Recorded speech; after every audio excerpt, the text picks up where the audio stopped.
Install Android 10 on Samsung Galaxy S6 via LineageOS 17.1. Please check the description for important notes and all the download links.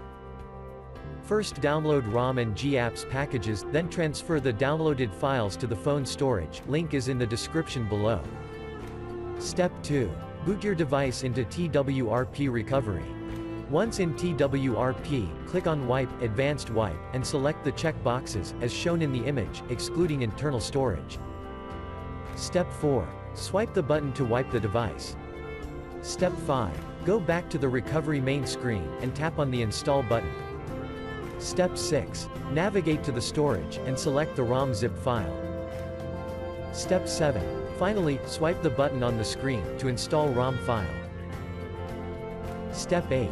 Flash the GApps zip package, in the same manner. Step 9. After GApps flashing completes, select Wipe Cache and dalvik from bottom left side of screen, and swipe to wipe. Step 10.